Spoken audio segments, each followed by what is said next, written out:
Welcome to your deep dive. Today, we're cracking open the world of John Bunyan Okay. and his masterpiece, The Pilgrim's Progress. We've got a biography, some historical deep cuts, Wow. and even a peek into the story itself, ready to get allegorical. It's wild, right? The Pilgrim's Progress is like a literary nesting doll. On the Yeah. surface, it's a simple adventure, a folk tale. Right? But peel back the layers and you've got symbolism, allegory, even some like heated theological debates, Yeah. all wrapped up in one book. It's deceptively brilliant. Yeah. Kind of like finding out your grandma's knitting club is actually a front for international spies. Mm. But before we get to the cloak and dagger world of 17th century allegory, Right. let's talk about the man himself, John Bunyan. Our sources paint him as this incredibly devout guy, almost stubbornly so, especially during a time of intense religious persecution. And that's key to understanding why this book still resonates today, right? I Yeah, mean, it imagine really is. being jailed for your beliefs. Oh, yeah. That's what happened to Bunyan 12 years. And prison, just for preaching as a Baptist. 12 years. I mean, I get hangry if I miss a snack break. The sources say he supported his family by making shoelaces while he was locked up. Wow. And it was during this time, can you believe it, that he wrote The Pilgrim's Progress? Now that's commitment. Yeah, it's more than commitment, it's raw passion poured onto the page. Those 12 years weren't some writer's retreat. He was separated from his family, including a blind daughter he deeply loved. The sources make it clear. Those years were filled with anguish. Heartbreaking. It makes that whole write what you know advice feel very real. Oh, yeah. And speaking of knowing, one biographer talks about Bunyan's wife, Elizabeth. Apparently, she went before the authorities to plead his case. And get this, Okay. when they asked if he'd stop preaching, Right. she flat out said, "My lord, he dares not leave off preaching as long as he can speak." Talk about a power couple. Right. Their story speaks volumes about the risks people were willing to take for their beliefs back then. And remember, 17th century England wasn't exactly known for comfortable prisons. It adds another layer of understanding to the Pilgrim's Progress, wouldn't you say? Absolutely. It's like reading a letter from the trenches, a firsthand account of what it meant to grapple with faith when the stakes were incredibly high. So let's talk about the book itself. Okay. The story is this incredible journey, right? Yeah. With characters that feel like they walked straight out of a fever dream. A fever dream with surprisingly deep theological meaning. And that's the genius of Bunyan's allegory. Mm-hmm. Take the character of Evangelist, for example. Okay. He's not just some random dude giving directions. He Mhm. represents that voice of conviction, guiding Christian towards a specific path. Sound familiar? Oh, totally. Yeah. We've all got those voices in our heads, right? Like, Right. should I stay or should I go? The eat the cookie, eat the cookie. Okay, maybe that one's just me. But seriously, Bunyan lays bare those internal struggles we all have. And then there's worldly wise man tempting Christian with, well, worldly thing. It's like that friend who's always trying to drag you to the party when you know you've got a deadline. Exactly. Yeah. Both evangelist and worldly wise man represent those external forces that pull us in different directions. Right. But what makes the Pilgrim's Progress so fascinating is that Bunyan also dives into our like internal struggles through characters like, Mhm. well, like giant despair. Oh man, shine despair. That guy is the worst roommate ever. Always lurking in the basement of your mind, whispering doubts and fears. Right. He's not just some monster in a story. He's the embodiment of that feeling we all get when we question everything, like Right. when you've been working on a project for hours and you suddenly think, what if this is all pointless? Exactly. You nailed it. And that's where the allegory works on such a powerful level. Giant despair isn't some abstract concept. Right. He's the embodiment of those very real anxieties that can like paralyze us. It's Bunyan taking his own imprisonment, his own fear of being wrong in his beliefs, and turning it into a tangible foe we can all relate to. And let's not forget those crazy locations, the Slough of Despond, Vanity Fair. It's like a theme park designed by Freud. They're not just random places, they represent the emotional and spiritual pitfalls we all encounter. Right. And let's be honest, who hasn't felt lost in their own personal Slough of Despond at some point? The Slough Despond is the perfect metaphor for that feeling of being stuck, of feeling like you're wading through mud and getting nowhere. Yes. But here's where it gets interesting. Remember those shoelaces Bunyan made in prison? Some scholars believe he was intentionally referencing the shoelaces as a subtle clue within the story. Like, here's the thing that kept me going. even in the muck and mire of despair. Whoa, that's a serious aha moment. It's like he's leaving breadcrumbs for his readers, saying, hey, I've been there, and here's how I found my way out. Right. And that's what makes this book more than just an old story. It's a survival guide disguised as a folktale. And that's the brilliance of Bunyan, you know? He takes these universal experiences, these emotions we all wrestle with, and like externalizes them in a way that makes them feel both terrifying and conquerable. It's like he's saying, yeah, life is full of sloughs of despond, but you don't have to stay stuck there. Yeah, it's like he's handing us a compass and a map, saying, here be dragons, but here's how to navigate around them. And speaking of navigating, let's talk about Vanity Fair. It's like the Black Friday sale of the soul, right? Exactly. Remember how we talked about allegory being on another level in the Pilgrim's Progress? Mhm. Well, Vanity Fair is where Bunyan goes full on satire. He's taking aim at the materialism and superficialities that he saw as like traps, not just back then, but for all times. Yeah. Think about it. The things being sold at Vanity Fair houses, land, titles, those are the same things people are obsessed with today, right? Totally. It's like he's scrolling through our Instagram feeds centuries before Instagram existed and calling us out on our need for the latest and greatest, the bigger and better. It's social commentary disguised as a fantastical marketplace. And let's not forget, Bunyan was writing this during the Enlightenment, a time when reason and logic were all the rage. But he's not afraid to say, hey, sometimes our desires, our vanities, they're not very rational. Right, and he's not just, critiquing society, though. Remember, Christian isn't tempted by Vanity Fair. He sees right through the glitz and glamour. It's the people who are already kind of straying from the path who get sucked in. Bunyan's reminding us that our biggest battles are often internal, that we need to be on guard against our own desires. Yeah, it's like that saying, your greatest enemy is usually staring back at you in the mirror. But it's not all doom and gloom, right? I mean, there are also characters like Faithful, who literally lives up to his name, even when faced with some pretty intense persecution. Oh, yeah, Faithful is such an important character, right? He represents that unwavering commitment to one's beliefs, even in the face of adversity. And his story is a reminder that following the path of faith doesn't mean life will be easy. In fact, it might get harder. Bunyan himself knew this all too well. Yeah, it's like he's saying, look, if you're going to walk this path, be prepared for a fight. Be prepared to stand up for what you believe in, even when it costs you. And Faithful's story reminds us that sometimes that cost can be incredibly high. But here's the thing about Faithful. Even in the face of death, he never wavers. He knows that his true reward is not of this world. And that's a powerful message, especially for Bunyan's original audience. Remember, they were facing real persecution, real threats to their lives. Faithful's story would have been incredibly powerful for them. Absolutely. It's like he's giving them permission to hold on to hope even in the darkest of times, to remember that this life is temporary, but our choices have eternal consequences. But let's be honest, not everyone is cut out to be a faithful. Some of us are more like little faith. Ah, little Faith. He's relatable, isn't he? He wants to believe, he really does, but he's plagued by doubts and fears. He stumbles, he falls, he gets, sidetracked. And who can blame him? The path is hard, and sometimes it feels easier to just give up. Totally. Little faith is like that friend who's always second guessing themselves, always worried about what other people think. They want to take risks, but they're paralyzed by the fear of failure. And you know what? Bunyan doesn't condemn little faith for his weakness.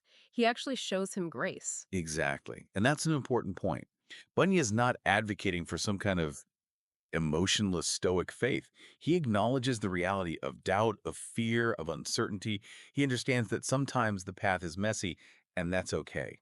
What matters is that we keep moving forward. Yeah, it's like he's saying, look, you don't have to have it all figured out. You don't have to be perfect. Just keep taking one step at a time, even if it's a shaky step, even if you have to crawl sometimes. And ultimately, that's what little faith does. He keeps going, even when it's hard, even when he's afraid. And that's what makes this story so hopeful, right? Because it reminds us that even the most timid among us can still reach the celestial city.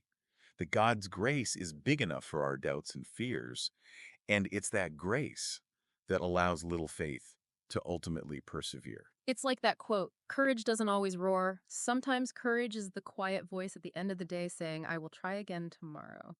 And that's little faith in a nutshell.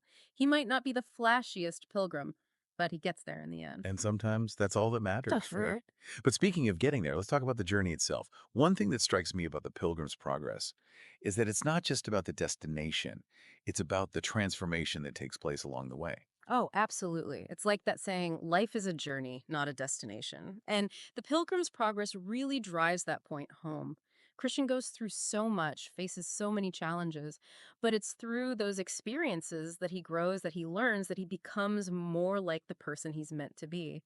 Exactly. He starts out as this burdened, fearful figure, but with each obstacle he overcomes, he sheds a little bit of that baggage, a little bit of that fear.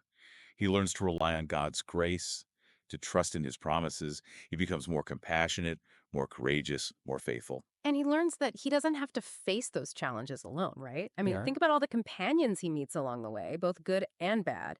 Each encounter, each relationship shapes his journey. It's like that quote, "We are the sum of all the people we have met on our journey." Precisely. And those encounters aren't just random. Bunyan uses them to explore different aspects of the Christian life, different temptations of struggles we all face. Take Worldly Wise Man, for example. He represents the temptation to choose the easy path, the path of least resistance. It's a tempting offer, but as Christian discovers, it ultimately leads to a dead end. Yeah, it's like that shortcut on your GPS that takes you through a shady part of town. You might save a few minutes, but it really worth the risk. And then there's Mr. Legality, who represents the temptation to rely on our own self righteousness, our own good works to earn our salvation. Right. It's a subtle but dangerous trap because it appeals to our pride, our desire to be in control. But as Christian learns, true righteousness isn't something we achieve through our own efforts.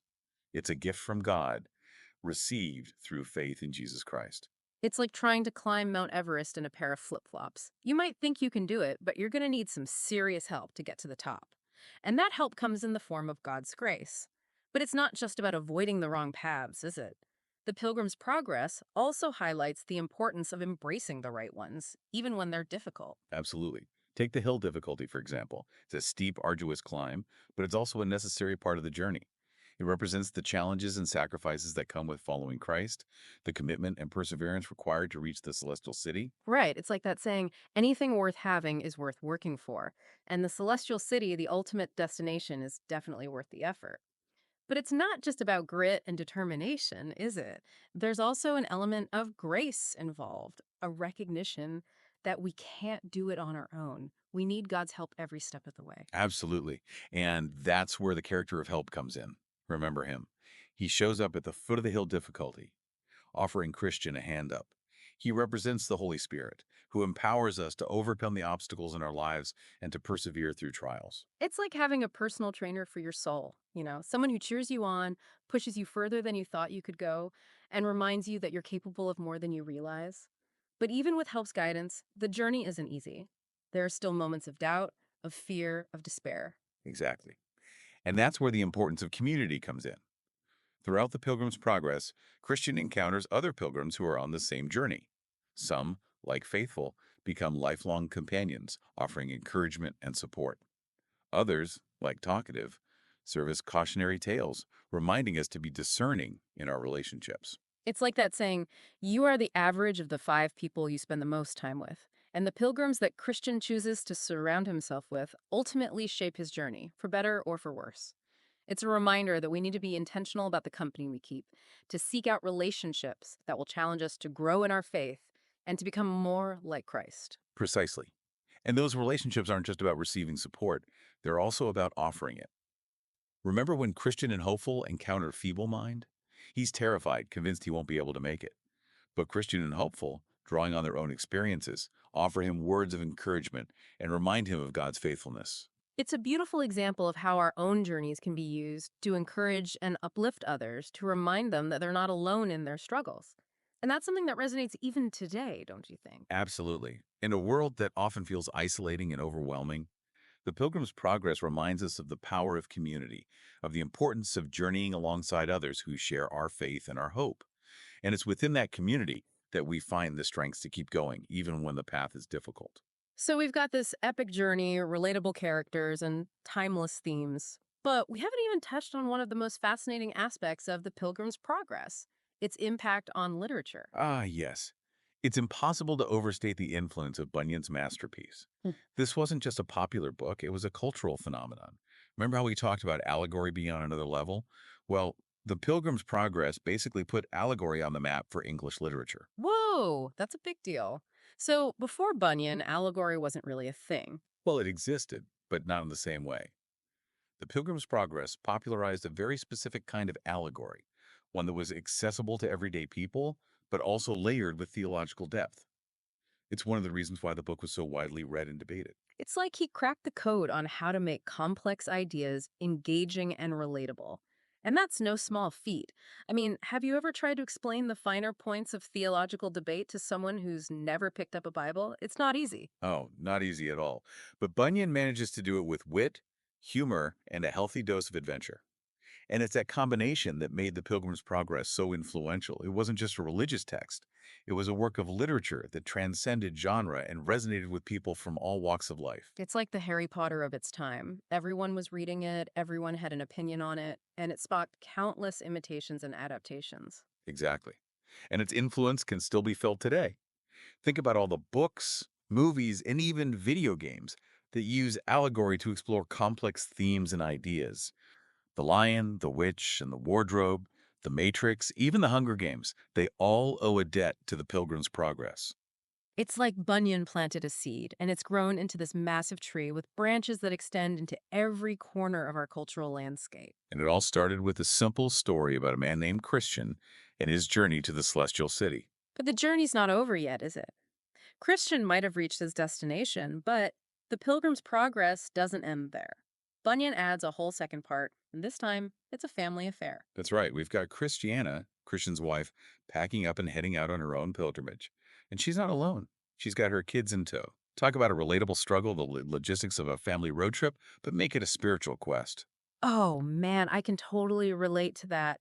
Trying to get everyone on the same page, dealing with meltdowns and bathroom breaks, all while navigating the treacherous terrain of spiritual growth. It's enough to make you want to pull over and pitch a tent permanently. But here's the thing about Christiana's journey, right? It's not just a carbon copy of Christian's.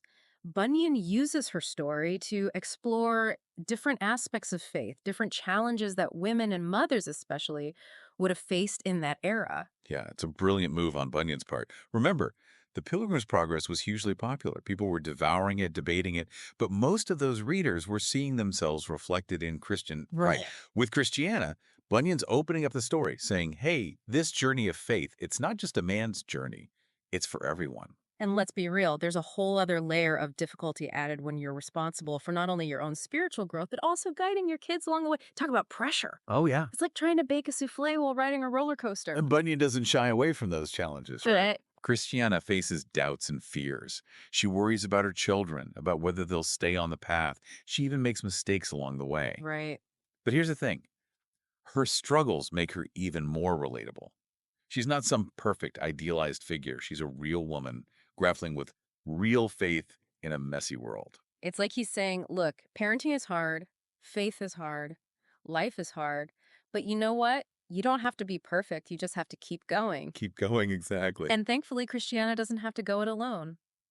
Just like Christian, she encounters fellow travelers who offer support, guidance, and even a little tough love when needed. Right, right. There's Mercy, who embodies compassion and grace.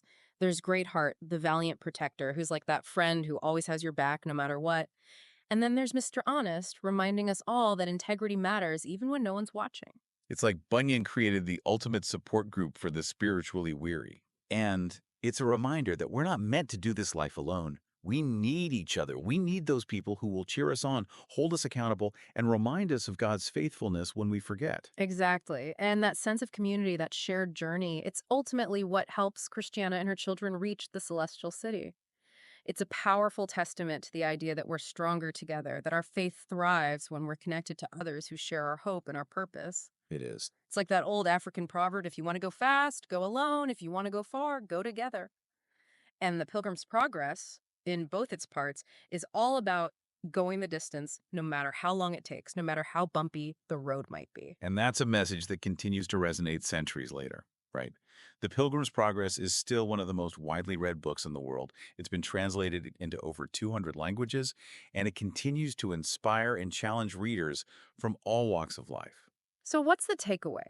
Why should we, sitting here centuries later, care about this book, about these allegorical journeys? Because beneath the fantastical characters and the archaic language, Bunyan is tapping into something deeply human, something universal. The struggle to find our place in the world, the battle between our desires and our convictions, the fear of the unknown. These are all themes that transcend time and culture. We're all pilgrims in our own way, aren't we? We're all searching for something, whether it's meaning, purpose, or just a sense of belonging. And the Pilgrim's Progress reminds us that the journey itself is just as important as the destination. Yeah, it's in the struggles, the setbacks, the moments of doubt and despair that we discover who we truly are and what we're truly capable of. And it's in those moments that we learn to rely on God's grace, to Yeah. trust in his promises, and to find hope even in the darkest of times. It's like Bunyan's handing us a mirror and a magnifying glass at the same time. We see ourselves in these characters and their flaws and their triumphs, and as we examine their journeys, we gain a deeper understanding of our own. Right, that's the beauty of great literature, isn't it? It has the power to transport us to different times and places, to introduce us to characters who feel both familiar and strange, and to teach us something about ourselves in the process. So, as you go about your day, your week, your own personal pilgrimage, remember John Bunyan's masterpiece and ask yourself this: what's my slough of despond? Who are the faithfuls in my life? And where is my celestial city? The answers might surprise you.